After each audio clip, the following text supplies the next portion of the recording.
very much necessary because a good cover letter gives a good impression before the editor or reviewers.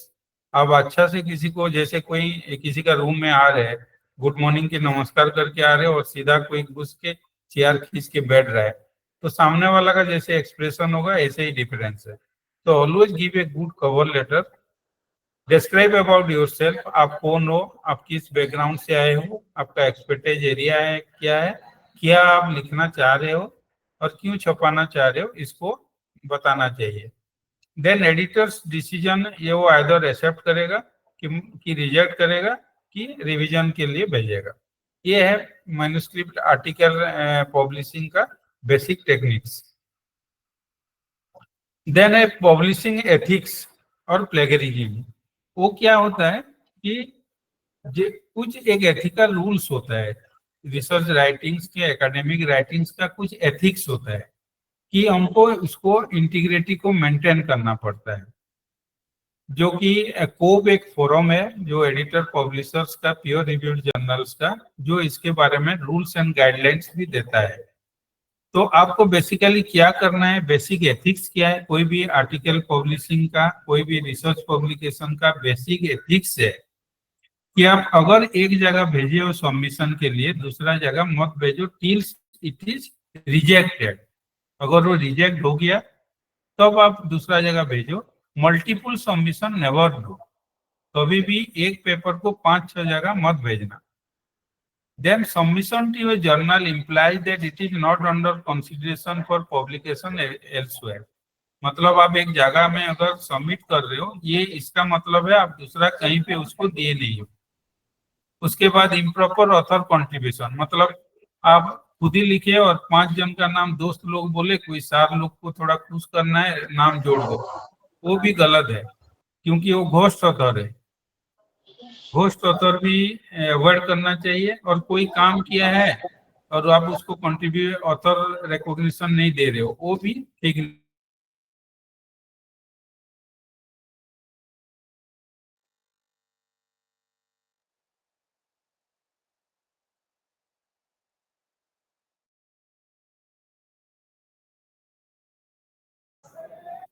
Hello hello, am I audible? Yes, sir, you're audible. कोई mute कर दिया था क्या अभी फिर? Then improper author contribution. Then living out authors would be included. कोई author लिखा है, 2 जन मिल के लिखे और खुद अपना नाम में छाप देना कुछ चीज, वो भी गलत है. कि जो कंट्रीब्यूट नहीं किया है उसका नाम ऐसे ही डाल देना भी गलत है. तो ये बेसिक एथिक्स है. जैसे लाइफ में कुछ एथिक्स होता है, बहुत जरूरी नहीं है तो कोई झूठ मत बोलो, अपना काम में ध्यान रखो, किसी का नुकसान मत करो. ये बेसिक एथिक्स ऑफ लाइफ से. जैसे पेपर्स पब्लिश का भी बेसिक एथिक्स है कि एक बार 2-3 जगह सबमिट मत करो. कोई ऑथर कंट्रीब्यूट किया है, मिलकर लिखे तो उसको जरूर कंट्रीब्यूट, उसका नाम लिखो. कोई नहीं है तो उसका मत लिखो. ये सब बेसिक एथिक्स है. तो इस सिलसिला में एक चीज नया आया है कि आप अगर दूसरा का कुछ चीज कॉपी किए हो, वो उसका, जैसे किसी का घर से कुछ लाए हो तो वो उसका प्रॉपर्टी है. आप उसको बोलो कि आप किसी के यहाँ से एक मोटरसाइकिल या स्कूटी मांग के ला रहे हो, चला रहे हो, कोई पूछेगा, बोलोगे कि नहीं नहीं मेरा है, ये गलत है. हाँ ठीक है, मेरा जरूरत था, पड़ोसी का लाया हूँ, वो बोल देने से आप छोटा नहीं हो रहे हो, है ना. तो ऐसे ही है कि आप किसी ने काम किया है, उसका कुछ थॉट कंटेंट्स नॉलेज को आप ला के अपना काम में यूज किए हो, तो वो क्या है, उसका इंटेलेक्चुअल प्रॉपर्टी है. तो आप अगर लाए हो तो उसको रिकॉग्नाइज करो, हाँ उसका प्रॉपर्टी है, मैं यूज किया हूँ, उसका नाम दे दो. वो बेस्ट. अगर नहीं देते हो तो आप उसका आइडिया को चोरी कर रहे हो, नॉलेज को चोरी कर रहे हो. Then cases of plagiarism counts. Plagiarism वही है कि समवन का आइडिया हो गया, इंटेलेक्चुअल प्रॉपर्टी, वो आइडिया हो सकता है, इनोवेशन हो सकता है, रिजल्ट, एक्सपेरिमेंट, कुछ भी हो सकता है. किसी का आइडिया को अगर चुरा के अपना बोल के छापना, वो एक प्लेगरिज्म है. तो ये आइदर इंटेंशनली और जानबूझ के कोई करता है. वो आइडिया को चोरी कर सकता है, लैंग्वेज चोरी कर सकता है, लेकिन उसको रेफरेंस नहीं देगा कि उसी का है. उसको अगर बोल देगा, वो प्लेगरिज्म इशू नहीं रहेगा. तो কিছু বলছি না, যখন রাখতেছিল বেশি বেশি তোমার জায়গায় হচ্ছে क्या क्या प्लेगरिज्म आजकल होता है? वर्ड्स, बहुत सारे वर्ड्स, 25 वर्ड्स को कोई कॉपी कर लेता है, किसी का आइडियाज कॉपी कर लेता है, कोई किसी का फाइंडिंग्स, किसी का राइटिंग्स, ग्राफिक प्रेजेंटेशन।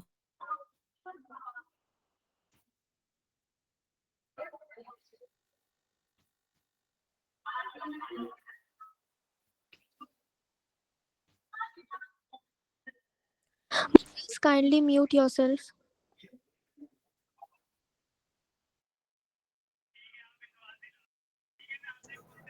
अरे मेरे को कौन म्यूट कर रहा है बार बार?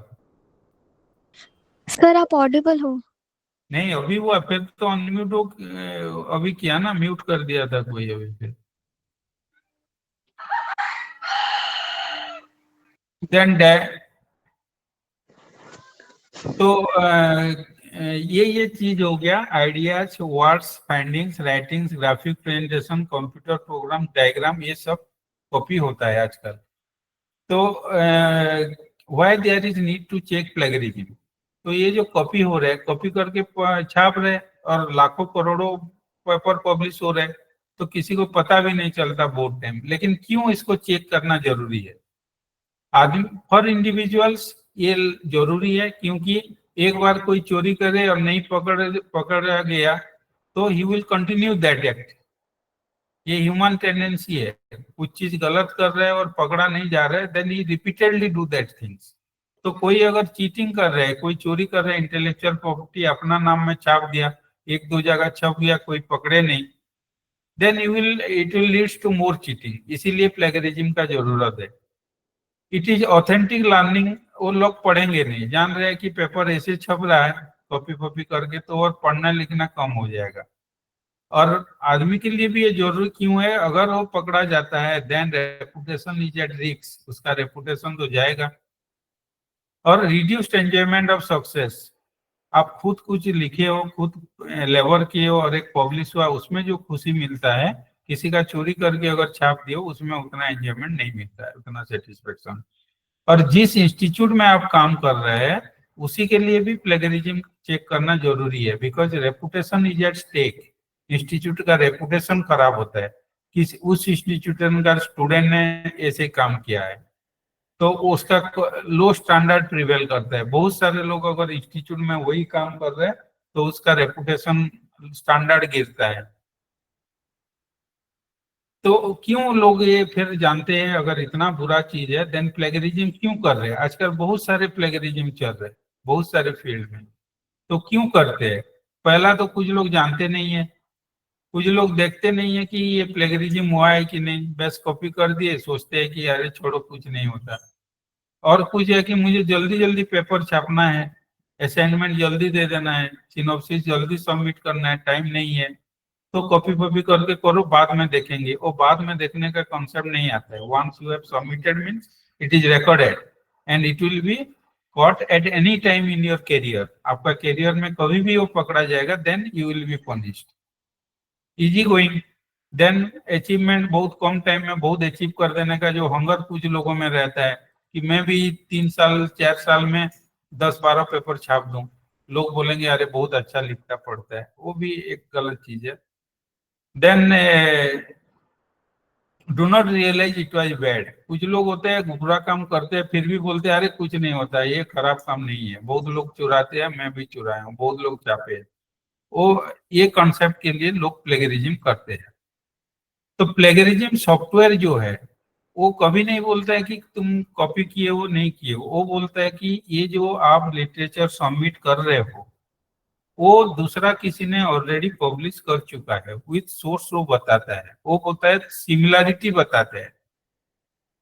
तो सिमिलैरिटी अगर है तो ये किसी को आप नहीं बोल सकते कि तुम कॉपी किए हो सकता है दो जन का लिटिल स्टैंडर्ड सेम है, स्टाइल सेम है, उसी में सिमिलैरिटी बता रहे हैं, लेकिन अगर कॉपी नहीं है तो फिर वो चेंज हो सकता है।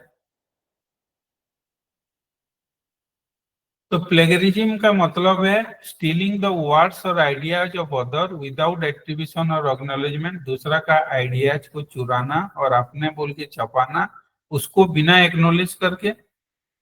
और सिमिलैरिटी है कि जो ओवरलैप बिटवीन टेक्स्ट आप जो टेक्स्ट सबमिट कर रहे हो वो कितना पब्लिश लिटरेचर से सिमिलर है। तो plagiarism and similarity is two different things. अभी क्या क्या प्लेगरिज्म हो रहा है, रिसेंट ट्रेंड्स क्या है प्लेगरिज्म में? डायरेक्ट प्लेगरिज्म है, वर्ड टू वर्ड सीधा उतार के छाप देते हैं। सेल्फ प्लेगरिज्म, आपने का एक बार छपा और दूसरा में फिर उसी चीज को छपा देना, अपना का नाम भी नहीं मत देना, दैट इज सेल्फ प्लेगरिज्म। ये होता है मोजेक प्लेगरिज्म में इधर से एक पेपर से थोड़ा और एक पेपर से थोड़ा और एक पेपर से थोड़ा ऐसे 5-10 से मिला के एक पेपर बना देना। पैराफ्रेजिंग और एक है change of language, active passive voice में चेंज कर देना। ट्रांसलेशन, कोई हिंदी में छपा है उसको ट्रांसलेट करके इंग्लिश में छपा देना। ये सब रिसेंट ट्रेंड्स है प्लेगरिज्म का। तो प्लेगरिज्म सॉफ्टवेयर इसके लिए बहुत सारे आजकल अवेलेबल है, क्योंकि ये सब को चेक करना जरूरी हो गया है। प्लेगरिज्म सॉफ्टवेयर क्या करता है, डॉक्यूमेंट कंपैरिजन करता है और सोर्स बता देता है इससे लिया गया है, लिटरेचर मैचिंग करता है। उसके बाद प्रोवाइड सिमिलैरिटी रिपोर्ट्स देता है कि कितना % आप किस किस सोर्स से कॉपी किए है। डाउनलोडिंग शेयरिंग द रिपोर्ट, और रिपोर्ट डाउनलोड भी होता है। और क्वालिटी भी बढ़ाता है, जो लोग पॉजिटिव सेंस में लेते हैं तो प्लेगरिज्म सॉफ्टवेयर क्वालिटी भी बढ़ाता है। तो एडवाइस क्या है, जनरल एडवाइस ये है कि आप लोग कॉपी किसी से मत करो। किसी पब्लिश लिटरेचर से अगर कुछ लाते हो वो गलत नहीं है, जरूरी है लाओ, लेकिन उसका रेफरेंस दो, उसको एक्नॉलेज करो, क्रेडिट दो ओरिजिनल ऑथर को। एंड कितना ले सकते हो, ये नहीं कि एक पेज पूरा किसी का उठा दो, उतना भी परमिसेबल नहीं है। और अगर कॉपीराइट ऑथर के पास नहीं है, पब्लिशर के पास है, then you have to write to the publisher. नहीं तो एक लीगल केस भी हो सकता है, आप लीगल प्रोसीजर में भी जाएंगे।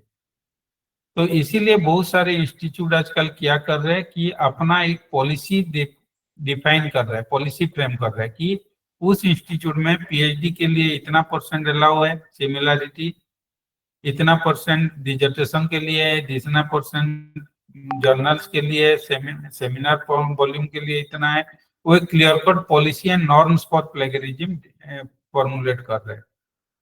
अवेयरनेस कर रहे हैं लाइब्रेरी के थ्रू की प्लेगरिज्म क्या है, कैसे नहीं करना चाहिए, करोगे तो कैसे सॉफ्टवेयर है।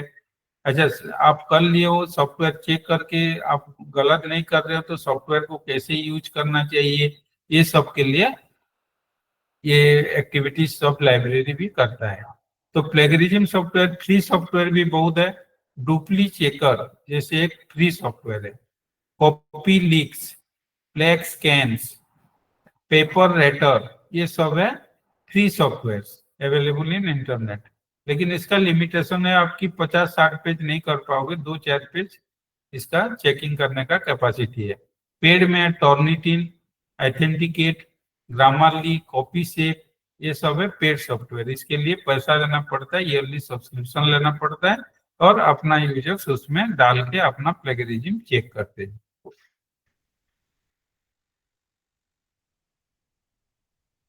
नेक्स्ट यूजीसी भी, यूजीसी यूनिवर्सिटी ग्रांट कमीशन जो है वो भी प्लेगरिज्म को बहुत स्ट्रिक्टली आजकल लिए है, सब इंस्टीट्यूट ले रहे हैं, क्योंकि बाद में भी वो पता चलता है तो बहुत स्टिंजेंट एक्शन होता है। बहुत भी 1-2 वाइस चांसलर भी उसके लिए पनिश्ड हुआ है, जेल गया है कोई 1-2 वाइस चांसलर।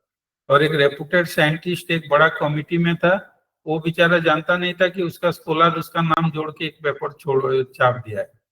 तो जब वो 5-10 साल बाद शायद उसको पता चला और वो बड़ा कमिटी में था, तो उसको विड्रॉ कर दिए।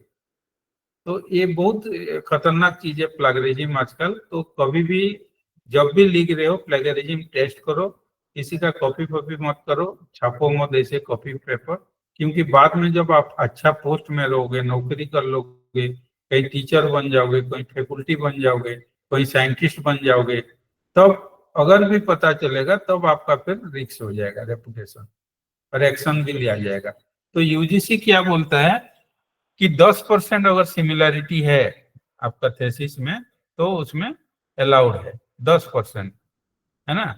10 से अगर 40% सिमिलैरिटी है तो आपको मैन्युस्क्रिप्ट रिवाइज करना पड़ेगा एंड फैकल्टी मेंबर को बोला जाएगा जो ऊपर उसका सुपरवाइजर होगा, तो withdraw the plagiarise paper, plagiarise paper को विड्रॉ करो बोल के बोला जाएगा। 40 से 60% अगर प्लेगराइज होता है तो स्टूडेंट को सस्पेंड किया जाएगा 1 साल के लिए। ये पीएचडी स्कॉलर के लिए बोल रहा हूँ। एंड फैकल्टी मेंबर्स को 2 साल के लिए सुपरवाइजर होने से बैन किया जाएगा। और 60% ऊपर अगर होगा थेसिस, जो पीएचडी थेसिस या फिर ये किया जाएगा, उसको रिजेक्ट कर दिया जाएगा। और सुपरवाइजर के ऊपर 3 साल बैन लगा जाएगा और 2 साल इंक्रीमेंट भी उसको बंद कर दिया जाएगा।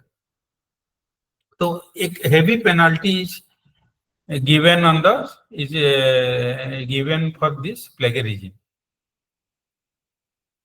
सो लास्ट में ये बोलूंगा कि अपना पेपर खुद लिखो और खुद उसमें अपना कंटेंट्स डालो और पब्लिश करो। एकेडमिक पब्लिशिंग एक अच्छा चीज है कैरियर्स के लिए, लाइफ के लिए।